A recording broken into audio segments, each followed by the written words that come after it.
Hello, welcome to Richmond Wellness. Aubrey Eicher here, Lisa Hazelgrove. We are talking about I want to get healthy or healthier, but.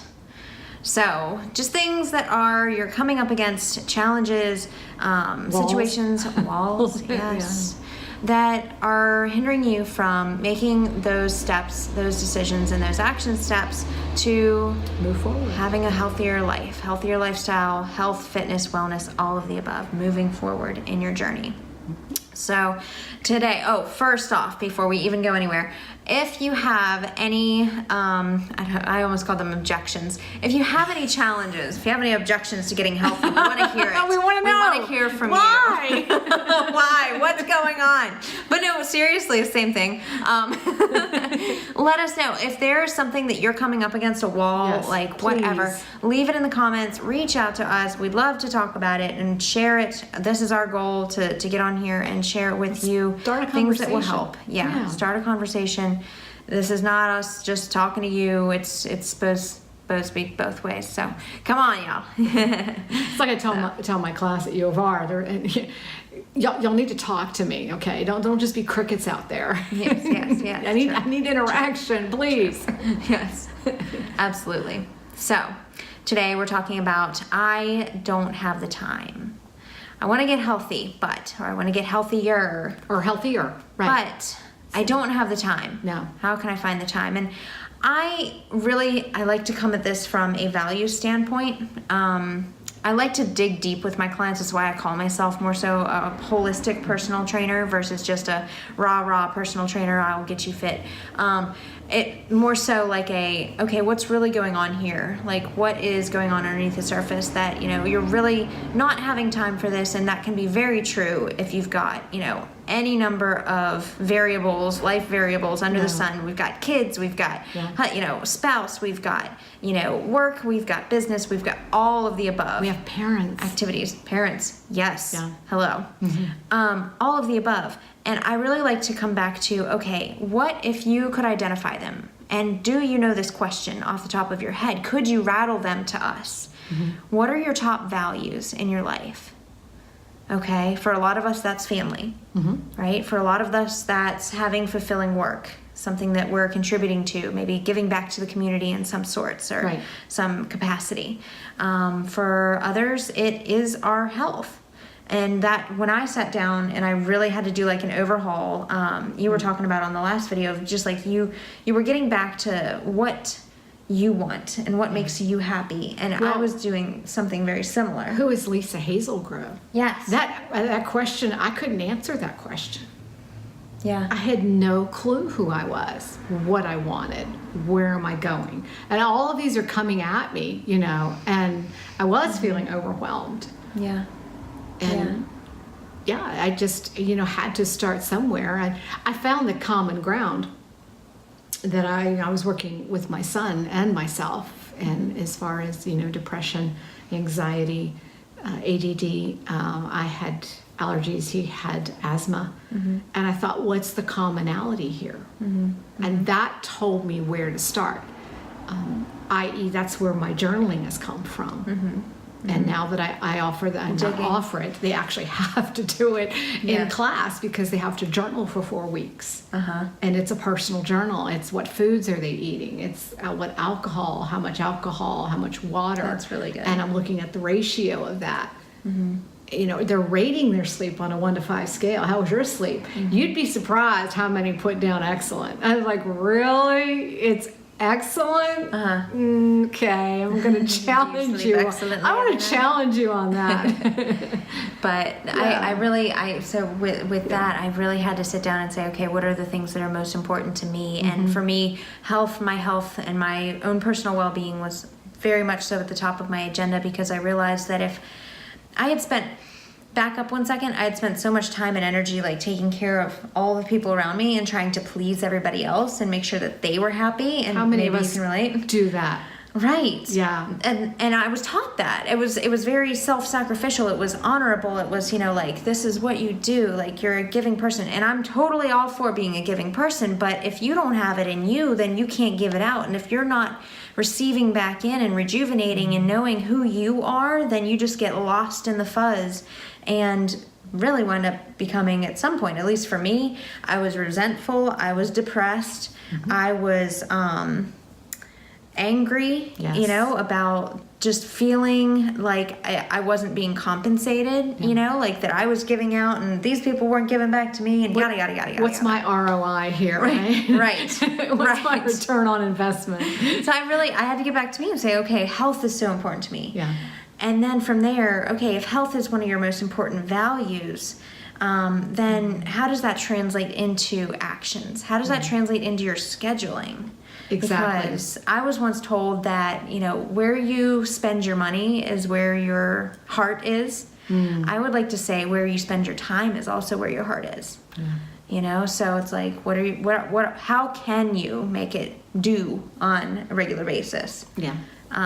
That's my little snippet there on values. Work. How can you do it? Yes. How can you do it? Yeah. But yeah, I mean, we're all working with the same time that we have to accomplish the things that we really want to. And side note too, one of the things that I've learned over the past couple of years as well is the difference between Einstein time and I forget the other side of it. It's like regular time, not regular time, but like, do you know what I'm talking about? I think I do. Yes. The Einstein time theory concept is that imagine you're doing something that you really, really enjoy. Like it's a third date with that person that you really, really love, and if it was your spouse, hopefully, you were like, yeah, time sped fast. Right. Like, you were in the moment. You really didn't recognize that time was passing, but as soon as you know it, 3 hours have passed. You're like, whoa, where'd it go? Yeah. It's gone. Now, imagine, like, if you're, doing a plank? Yeah. Or doing something that's just, like, excruciating. Yeah. Dental work. Hello, I gotta get to the dentist soon.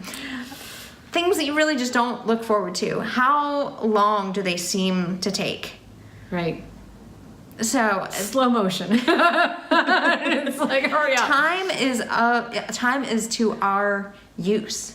Yes. Really. I mean, we create it. We're the ones that put whatever value to it. We're in charge. We are, yes. We are in charge of our own schedule. Yeah. So what I put on that schedule, really, I have no one to blame, to get upset with if it doesn't go the way it's supposed to, i.e. I was 10 minutes late today.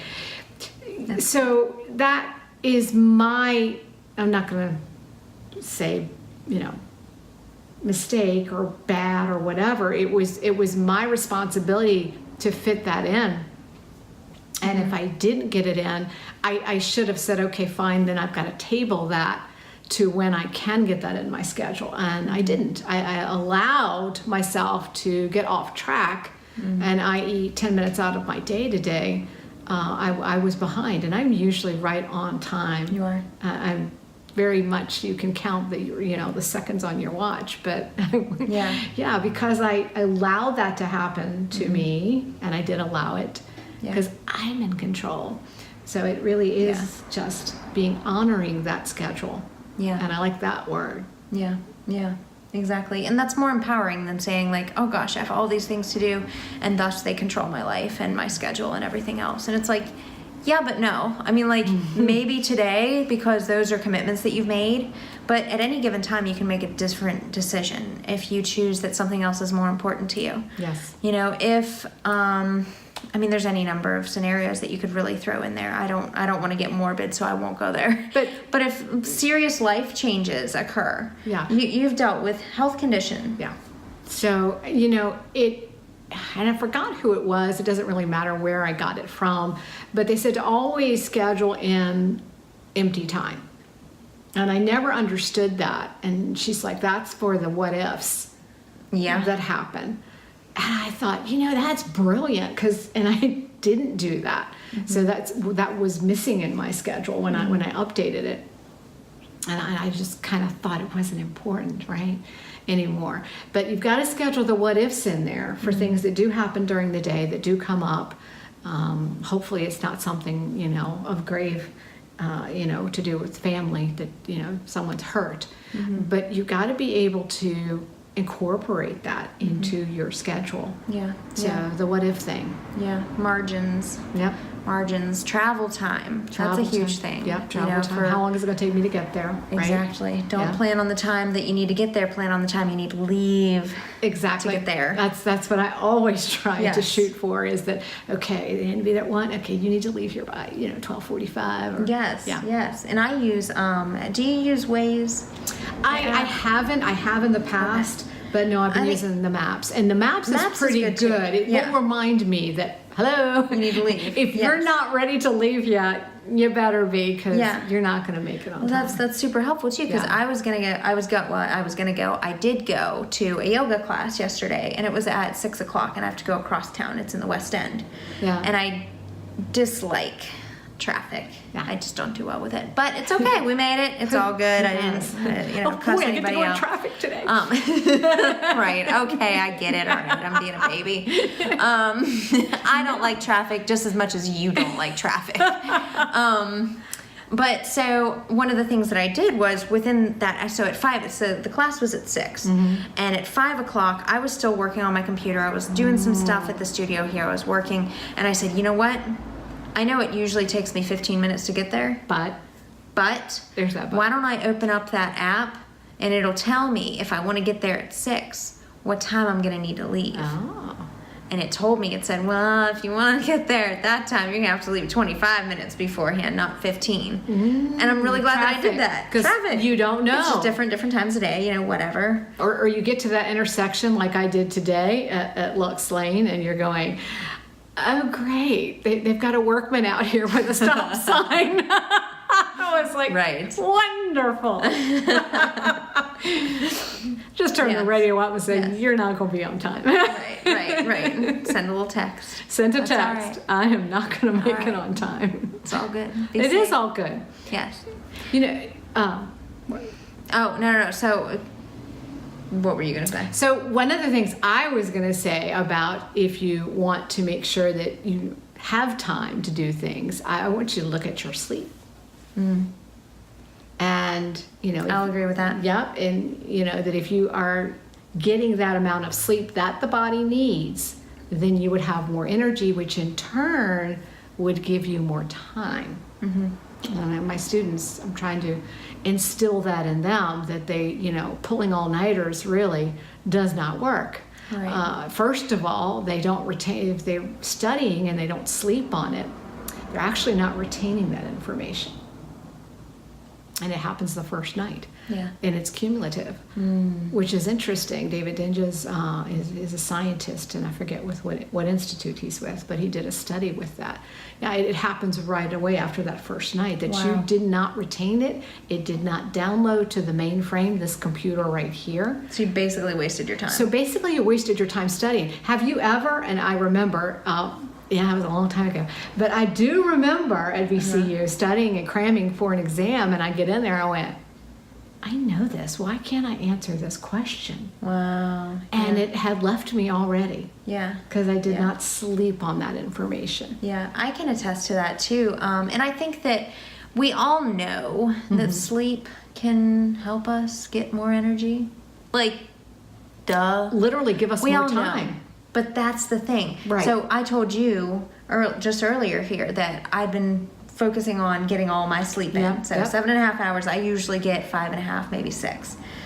I can function on that with some tea and Very coffee. little, Ken. Right. 3%. So I made the commitment. I said, you know what, I'm gonna get 7.5 hours. I'm gonna get 5 cycles of sleep in. So, you know what I saw was, not only did I have more energy, but I was a lot more focused, a lot more productive. The time that I did have, kind of like going back to that Einstein time thing, expanded.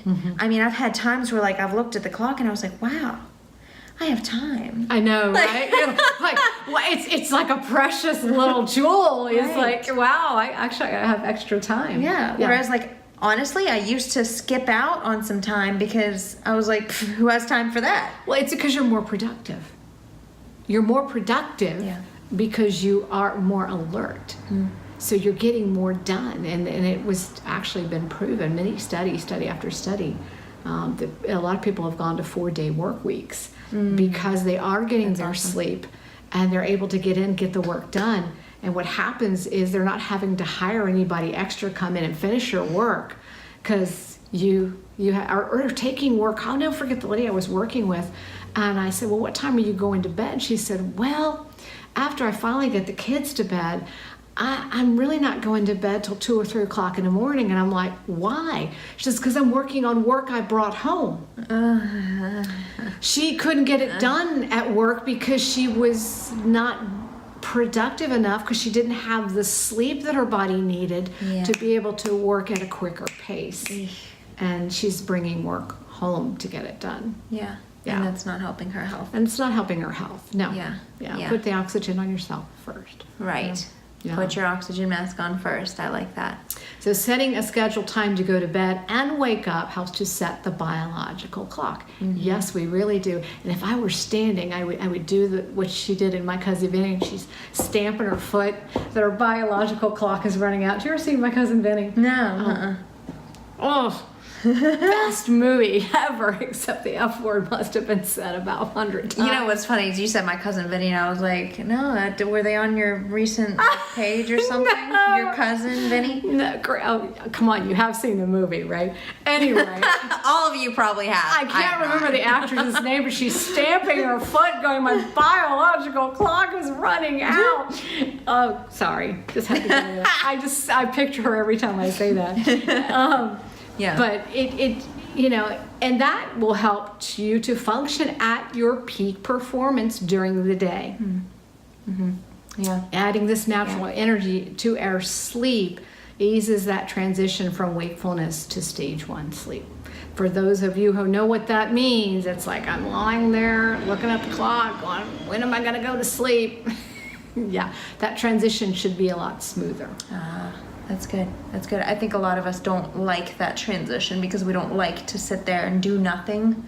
So we want to stay up until we're passing out. Well, yeah, and then they think, okay, well, the brain will shut off at that point, but that's when the brain works its hardest, which is really kind of an oxymoron. Yeah. But yeah, it's transitioning into that first stage that is the most difficult, when insomnia does seem to really get the best of people.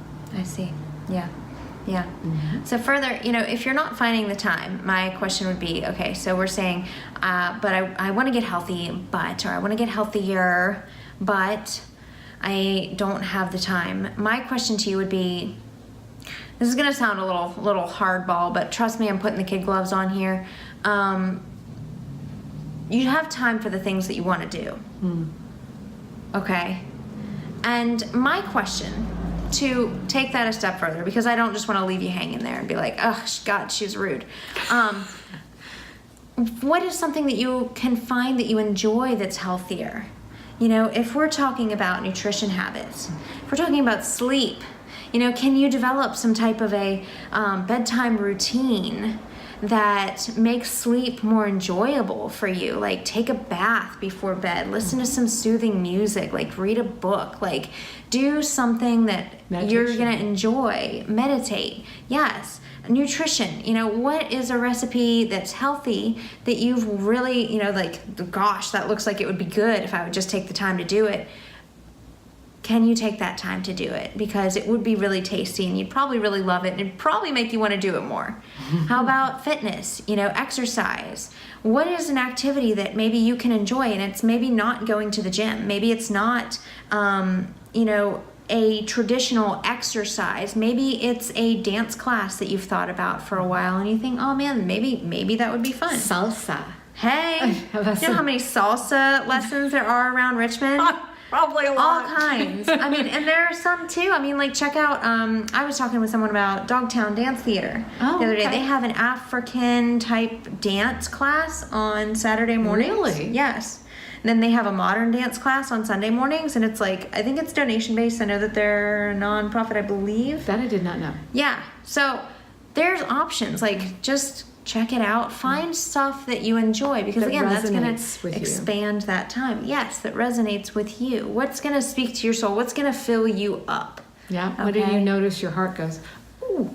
Yeah. Hey, What's that? What's that? Yes. I want to get in touch with that inner kid. That inner kid, the inner child. Yeah. Yes. Yeah. Yes. And I would say too, finally, coming from my experience of teaching fitness and teaching exercise, and you guys see the studio, we're here now, is that it doesn't need to be 7 times a week, 7 days a week, 2.5 to 3 hours a time. Yes, we have people, not here, we have people in the world who that is their thing and they love it and it makes them happy. At least I'm hoping that it makes them happy. Yeah. Like if you like being in the gym 7 days a week for 2 hours, more power to you. But if you're in the gym 7 days a week for 2 hours because you're trying to get a result and you're not really loving it, maybe something has to change. It ain't working.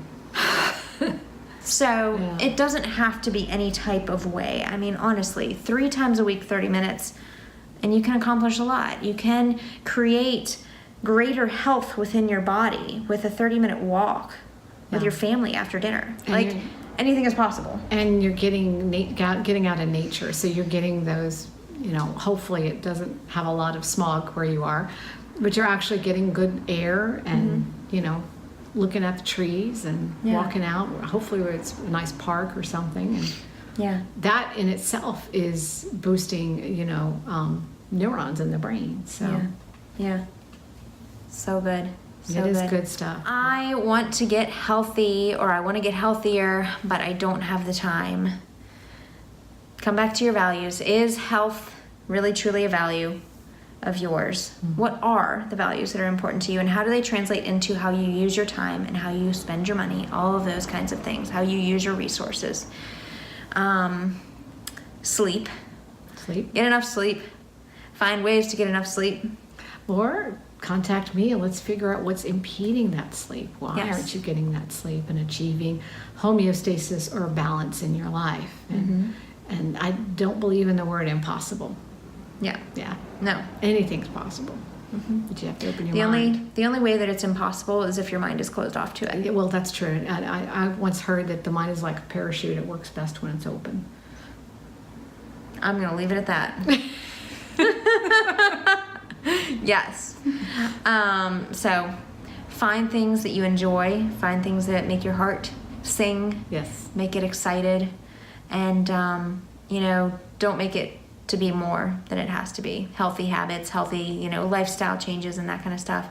If either of us can be of help to you, reach out to us. Number 1, please share your comments here. We'd love to hear from you. Feedback.